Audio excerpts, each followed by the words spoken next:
l'histoire d'un qui s'en alla pour apprendre le tremblement.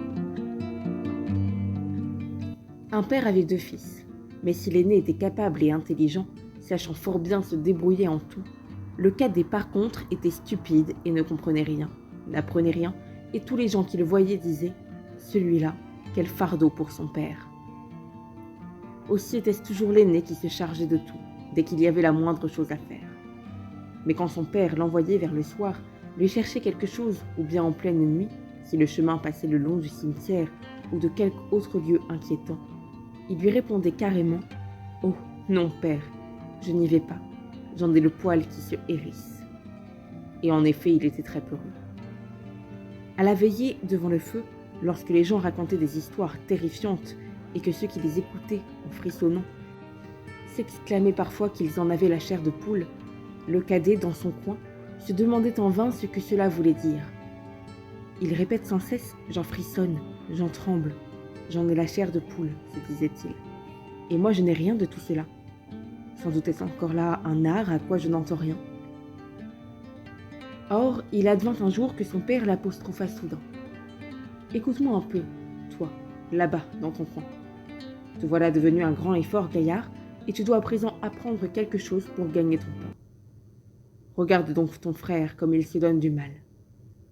Mais avec toi, tout ce qu'on fait n'est que peine perdue. »« Oh, mon père, je ne demande pas mieux que d'apprendre quelque chose, » répondit-il. « Et si cela pouvait aller, ce que je voudrais bien apprendre, c'est à trembler. Je n'en sais rien du tout et ne comprends même pas ce que cela peut être. » L'aîné, en l'entendant, pouffa de rire en se disant « Mon Dieu, quel benêt que mon frère! Que peut-on espérer de lui? À graines vides, pas de moisson. » Le père, lui, se contenta de soupirer et répondit « Le tremblement, tu l'apprendras bien assez tôt, mais ce n'est pas avec cela que tu gagneras ton pain. » Voilà que peu après, le sacristain arrive à la maison pour leur faire visite, et le père se plaignit de ses difficultés avec ce fils cadet, qui n'était capable de rien, ne connaissait rien et n'apprenait rien du tout. « Figurez-vous, lui dit-il, que lorsque je l'interrogeai sur ce qu'il voulait gagner pour son pain, il m'a dit qu'il aimerait bien apprendre le tremblement. »« Si ce n'est cela, répondit le sacristain, il aura tôt fait de l'apprendre chez moi. Vous n'avez qu'à me le laisser. Il ne me faudra pas longtemps pour vous le dégeler. » Le père se réjouit de la chose parce qu'il se disait qu'au moins son fils cadet serait un peu dressé. Le sacristain emmena donc le garçon chez lui et le mit à tirer les cloches. Et quelques jours plus tard, à minuit, il va le réveiller, le fait sortir du lit et lui commande de monter au clocher pour sonner. « Tu ne vas pas tarder à savoir ce que c'est que le tremblement, » se disait le sacristain qui s'était esquivé pour le précéder en cachette dans le haut du clocher. Le garçon y arriva à son tour, et comme il se retournait pour empoigner la corde, il vit sur l'escalier, se découpant devant les abassons, une vague forme blanche. « Qui va là ?» cria-t-il. Mais la chose ne répondit ni ne bougea. « Réponds ou file comme tu es venu, » cria encore le garçon. « Tu n'as rien à faire ici en pleine nuit. » Le sacristain, voulant que le garçon le prît pour un fantôme, ne souffla mot et garda l'immobilité complète. « Que viens-tu faire ici ?» lança encore une fois le jeune sonneur. « Parle si tu as un honnête corps, sinon je te fais dégringoler l'escalier. » Le sacristain se dit qu'il n'irait sûrement pas jusque-là, et se tint immobile et muet, comme s'il avait été de pierre.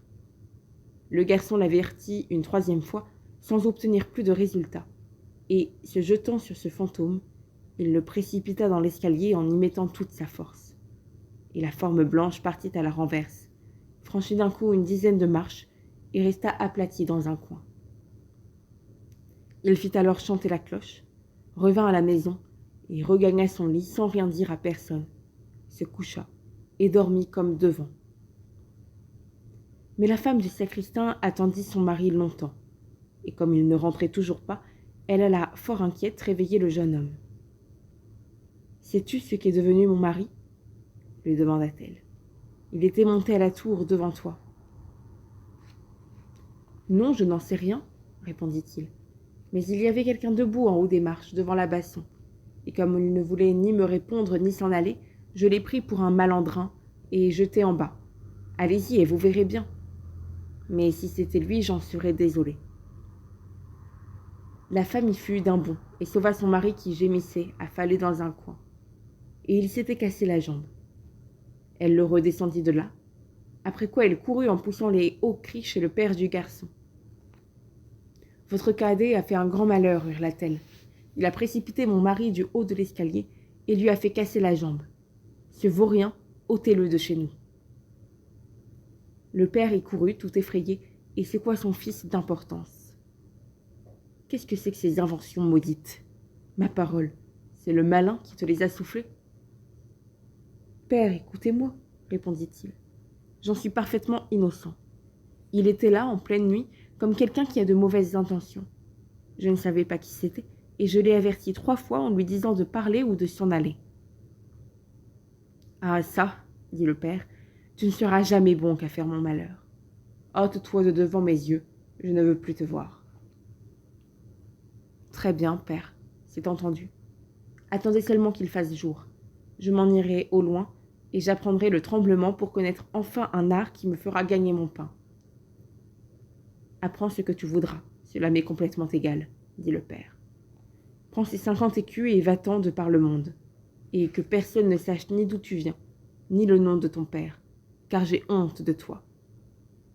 Oui, père, comme vous voulez. Si vous ne me demandez pas plus, il me sera facile d'y faire attention. À la pointe du jour, le garçon prit ses 50 écus et s'en alla sur la grande route en se répétant sans cesse « Si seulement je savais trembler, si seulement je savais trembler. » Un homme qui l'avait rejoint dans sa marche entendit le langage qu'il se tenait à lui-même, et quand ils eurent cheminé un moment ensemble et arrivèrent en vue du gibet, il le lui montra en disant « Tu vois là-bas, cet arbre, cette gaillarde se sont mariés avec la fille du cordier et sont en train d'apprendre à voler. Tu n'as qu'à t'asseoir au-dessous et attendre la nuit. Tu ne seras pas long à savoir ce que c'est de trembler. » « Rien de plus facile, si c'est tout ce qu'il y a à faire, répondit le jeune homme. Mais si j'apprends aussi vite le tremblement, mes 50 écus seront à toi. Tu n'auras qu'à revenir demain matin. Il s'avança vers le gibet, s'assit dessous et attendit la tombée du soir. Parce qu'il avait froid, il se fit un feu. Mais vers les minuit, le vent devint si glacial que même avec le feu, il n'arrivait pas à se réchauffer. Et comme le vent secouait les pendus et les balançait les uns contre les autres, il se dit « Toi qui as froid ici, en bas, près de ton feu, qu'est-ce que ce doit être pour eux, là-haut, qui se démènent et grelottent ?» Compatissant comme il l'était, il dressa l'échelle, monta, les dépendit l'un après l'autre et les descendit tous les 7. Puis il activa son feu et les installa tous autour afin qu'ils pussent se réchauffer. Mais ils restaient là et ne bougeaient pas, et le feu commença à leur brûler leurs nippes. « Faites donc un peu attention, leur cria-t-il. Sinon, moi, je vous repens là-haut. » Mais les morts n'entendirent rien, ne dirent rien, et laissèrent le feu consumer leurs loques. Alors il se fâcha vraiment. « Puisque vous ne voulez pas faire attention, tant pis pour vous. Moi, je ne veux quand même pas brûler avec vous. » Et il les rependit, bien en rang, comme ils étaient auparavant. Après quoi, il revint près de son feu, s'allongea et dormit.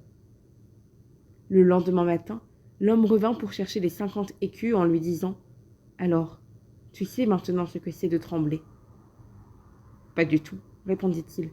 Et comment le saurais-je ?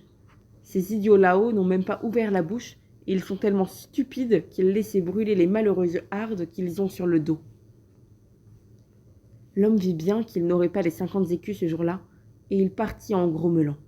« Un celui-là comme ça, non, je n'en avais jamais rencontré. » De son côté, le jeune homme se remit en route sans cesser de se répéter « Si seulement je savais trembler. Si seulement je savais trembler. »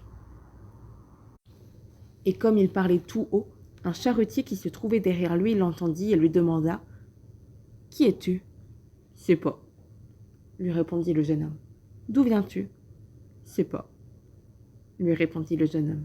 « Qui est ton père ?»« Je ne dois pas le dire. »« Bon, mais qu'est-ce que tu marmonnes continuellement dans ta barbe ?»« Eh bien, répondit le jeune homme, c'est que j'aimerais tant savoir trembler, mais je ne trouve personne pour me l'apprendre. »« Allons, dit le charretier, cesse de dire des idioties et viens plutôt avec moi.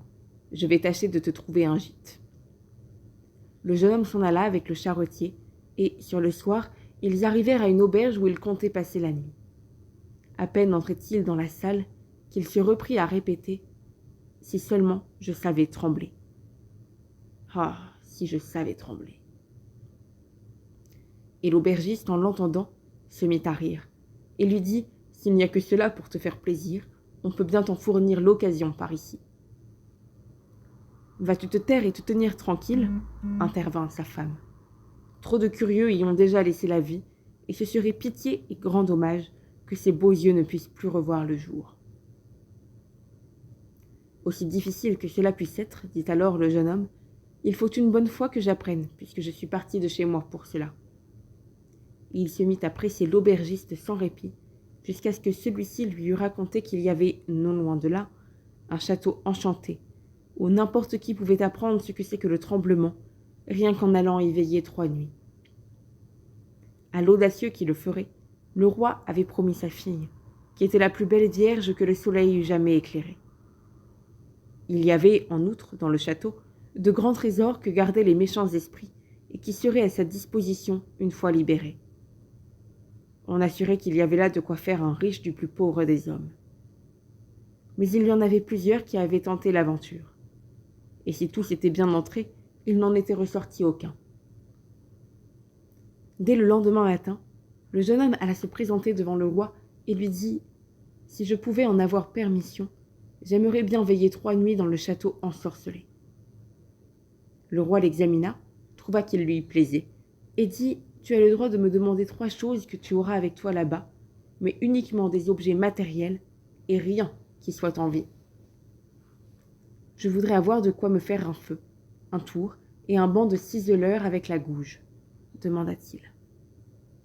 Ces 3 choses, les rois les fit porter dans le château pendant le jour, et quand il commença de faire nuit, le jeune homme y monta à son tour, s'arrêta dans une salle et s'y fixa un beau feu bien clair, approcha le banc de ciseleurs avec la gouge et s'installa sur le banc du tour.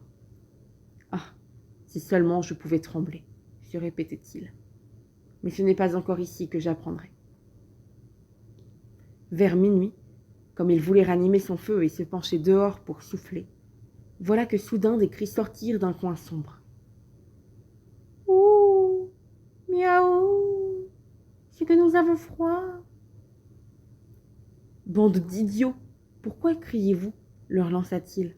« Si vous avez froid, vous n'avez qu'à venir vous asseoir près du feu et vous réchauffer. » Ces mots étaient à peine dits que 2 énormes chats noirs, d'un bond puissant, vinrent tomber à côté de lui, à droite et l'autre à gauche, et ils le regardaient férocement avec leurs yeux sauvages où dansaient des flammes. Après un moment, quand ils se furent réchauffés, ils lui proposèrent « Si nous jouions aux cartes, camarades ?» « Pourquoi pas ?» leur répondit-il. « Mais montrez-moi un peu vos pattes. » Ils sortirent leurs griffes, et il leur dit « Oh, vos ongles sont bien trop longs. Attendez, il faut d'abord que je vous les taille. » En les prenant par la peau du cou, il les porta sur son établi et leur serra solidement les pattes dans l'étau. « Vos pattes, leur dit-il, je les vois maintenant d'un peu trop près pour avoir envie de jouer avec vous. » Il les tua, puis alla les jeter à l'eau. Mais comme il avait mis ces 2-là au repos et voulait revenir s'asseoir au coin du feu, voilà que de tous les coins et recoins, des chats noirs et des chiens noirs s'avancèrent avec des colliers de fer rouge, plus nombreux et toujours plus nombreux. Il y en avait tant et tant qu'il ne savait plus lui-même où se mettre, et ils hurlaient épouvantablement. Ils se jetèrent sur son feu et le piétinèrent rageusement pour l'éparpiller et l'éteindre. Un court moment, il regarda faire en conservant son calme, mais dès qu'il les vit exagérer et dépasser les bornes, il empoigna la gouge en criant « Arrière, fichez-moi le camp, canaille !» Et il se jeta sur eux, frappant à tour de bras. Quelques-uns réussirent à s'enfuir, et les autres, il les tua tous et alla les jeter dans l'étang. Quand il fut de retour, il souffla sur la braise de son feu et le ranima, puis se chauffa. Il se sentit bientôt les paupières lourdes et il eut envie de dormir. Il chercha autour de lui et aperçut un grand lit dans une alcôve. « Voilà ce qu'il me faut, se dit-il. » Et il alla s'y coucher. mais il allait fermer les yeux quand le lit se mit à voyager tout seul et s'en alla se promener par tout le château. « Parfait, parfait, se dit-il. On ne peut mieux. » Et le lit cahotait et bondissait comme avec un attelage de 6 chevaux, traversait les paliers, montait et descendait les escaliers à toute allure, et tout d'un coup, hop, il se renversa et se retourna sur lui, haut comme une montagne. Il envoya en l'air les couvertures et les oreillers pour se dégager, se releva et dit « Voyage là-dedans, celui qui en aura envie. » Puis il se retourna à se mettre au coin du feu, où il sommeilla jusqu'au plein jour. Le matin, quand le roi arriva, en le voyant étendu par terre de tout son long, il le crut mort, et pensa que les revenants l'avaient exterminé. « Quel dommage, un garçon si courageux, » dit-il à haute voix. Le jeune homme l'entendit, sauta sur pied et dit « Oh, nous n'en sommes pas encore là. » Et le roi, tout surpris, se félicita de le revoir en vie et lui demanda comment cela s'était passé. « Très bien, répondit-il. Cela fait une bonne nuit de passer, et les 2 autres passeront aussi. » Quand il revint à l'auberge, l'aubergiste, en le voyant, se frotta les yeux. « Ma parole, dit-il, si je pensais te revoir en vie. As-tu au moins appris à trembler ? » « Mais non, répondit-il, rien n'y fait. Ah, si quelqu'un pouvait me l'expliquer. » La 2e nuit, il monta de nouveau au vieux château, s'assit au coin du feu et recommença sa litanie de toujours. Si je pouvais trembler, ah, si seulement je pouvais trembler. Comme minuit approchait, il entendit du bruit et du remue-ménage assez vaguement d'abord, puis de plus en plus fort, jusqu'au fracas. Il y eut ensuite un silence et enfin, dans un hurlement, une moitié d'homme dégringola par la cheminée et tomba devant lui. « Et là !» s'écria-t-il. « Et l'autre moitié ? Avec ceci, il n'y a pas assez. » Sur quoi le vacarme reprit de plus belle, avec des hurlements et des gémissements, et la seconde moitié dégringola à son tour. « Attends, dit-il, je vais te ranimer un peu le feu, que tu puisses te réchauffer. » Mais quand il eut fini de s'en occuper et se releva, les 2 moitiés s'étaient ressoudées, et c'était un homme affreux qui avait pris sa place devant le feu. « Ah non !» s'écria-t-il, « ce n'était pas entendu comme cela. Le banc est à moi. » L'horrible personnage ne voulait pas lui rendre sa place, mais qu'à cela ne tienne. Il le bouscula violemment pour l'écarter et reprit son siège. Plusieurs autres hommes tombèrent tour à tour, qui apportèrent avec eux 9 tibias et 2 têtes de mort. Ils placèrent les tibias convenablement, et, se servant des crânes, ils commencèrent une partie de quilles. Allez voir, l'envie le prit de jouer aussi. « Écoutez, vous autres, est-ce que je peux jouer avec vous ?» leur demanda-t-il. « Oui, si tu as de l'argent. »« J'en ai plus qu'assez, » leur dit-il, « mais vos boules ne sont pas suffisamment rondes. » Et, s'emparant des têtes de mort, il les posa sur le tour et travailla à les arrondir jusqu'à la perfection. « Voilà, dit-il, et maintenant cela va habiller. Allons-y gaiement, et en avant la musique. » Ils jouèrent et il perdit un peu de son argent. Mais quand minuit sonna, tout disparut d'un coup de devant lui. N'ayant plus rien à faire, il s'allongea et dormit tout tranquillement. Au matin, quand le roi arriva et s'enquit de la façon dont les choses s'étaient passées, il répondit qu'il avait joué aux quilles et qu'il avait perdu un peu d'argent. « Mais n'as-tu pas connu le tremblement ?» lui demanda le roi. « Tout ce que je peux dire, c'est que je me suis bien amusé, » répondit-il. « Ah, si seulement j'arrivais à savoir ce que c'est que trembler. » La 3e nuit, il s'assit de nouveau à son banc et se répéta avec amertume « Si seulement je pouvais trembler. Si seulement je pouvais trembler. » Comme la nuit s'avançait, 6 hommes de haute stature arrivèrent, portant un cercueil. « Tiens, dit-il, ce doit être mon petit cousin qui est mort voilà quelques jours. » Puis en lui faisant signe du doigt, il appela « Entre, petit cousin, entre donc. » Les hommes posèrent le cercueil à terre. Alors il vint auprès et souleva le couvercle. Un homme mort y était. Il lui toucha le visage, mais ce visage était glacé. « Attends, dit-il, je vais te réchauffer un peu. » Et il alla se chauffer les mains au feu. puis revint les poser sur ses joues. Mais le mort resta froid. Alors il le tira de son cercueil, et s'asseyant devant le feu, il le prit sur ses genoux et lui frictionna les bras pour lui remettre le sang en circulation. Mais voyant que cela ne servait à rien, il eut une idée. Quand on couche à deux dans le même lit, on se réchauffe. Et il alla aussitôt le mettre dans le lit en le couvrant bien, puis il se coucha à côté. Le mort se réchauffa en effet et commença à bouger au bout d'un petit moment. « Eh bien tu vois, petit cousin, lui dit-il, je suis finalement arrivé à te réchauffer. Et moi je vais t'étrangler à présent, annonça le mort en se redressant. Quoi? C'est là tout ton remerciement? Allez, oust, dans ton cercueil. Et tout en parlant, il l'avait déjà soulevé et jeté dedans. Et il fixa sur lui le couvercle. Les 6 hommes réapparurent alors près du cercueil et l'emportèrent. Je ne réussis pas à trembler, dit-il, et ce n'est pas encore ici que j'apprendrai. Non, jamais de la vie. Alors entra un homme qui était encore plus grand que les autres et qui avait un air terrible. Mais il était vieux, avec une longue barbe blanche. Et sa voix tonna. « Gamin, tu ne vas pas tarder à l'apprendre maintenant, ce que c'est que trembler, parce que tu vas mourir. »« pas si vite, lui répondit-il. Et pour ce qui est de mourir, je voudrais bien voir ça. Il faut d'abord que je m'y prête. »« J'aurais tout fait de t'avoir, dit le démon. »« Tout doux, ne fais pas tellement l'important. Je suis aussi fort que toi et peut-être même encore plus fort. »« On va voir cela tout de suite. Si tu es plus fort que moi, je te laisserai partir. Allons-y, nous allons en faire l'épreuve. » Il le conduisit par de ténébreux couloirs jusqu'à une forge où, empoignant une cognée, il en frappa une première enclume, et d'un tel coup qu'il l'enfonça complètement dans le sol. « Je suis capable de faire encore mieux, » déclara le jeune homme en s'avançant vers une seconde enclume.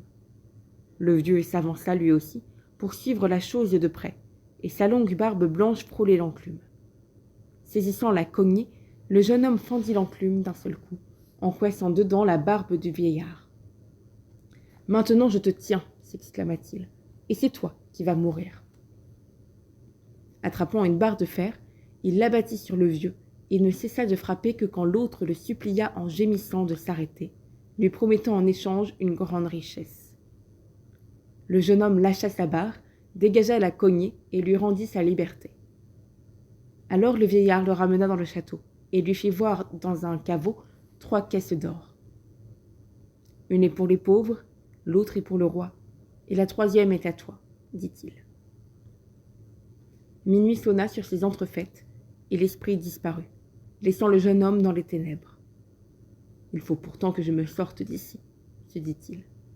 Et il tâtonna tout autour de lui, retrouvant le bon chemin pour regagner la salle avec son feu, devant lequel il s'allongea et s'endormit. Lorsque arriva le roi, le lendemain matin, sa première question fut pour savoir s'il avait enfin appris ce que c'était le tremblement. « Non, je n'ai toujours pas idée de ce que cela peut être, » répondit-il. « Un cousin à moi qui est mort a été là, puis est venu un grand homme barbu qui m'a montré en bas une masse d'argent. Mais ce que c'est que le tremblement, personne ne me l'a appris. »« Tu as désensorcelé le château, » dit le roi, « et tu vas épouser ma fille. »« Tout cela est bel et bon, » déclara-t-il, « mais je ne sais toujours pas ce que c'est que le tremblement. » Les cloches carillonnèrent et les noces furent célébrées. Mais le jeune roi, tout amoureux qu'il fût de son épouse et aussi heureux qu'on peut l'être, n'en répétait pas moins son antienne et soupirait sans cesse. « Ah, si seulement je savais trembler! Si seulement je savais trembler !» Ce qui finit par exaspérer sa jeune épouse. La camériste lui dit alors « Je vais trouver un moyen, et il aura tôt fait d'apprendre à trembler, vous verrez. » Elle alla sur le bord de la rivière qui coulait à travers le parc et se fit remplir un plein seau de goujon.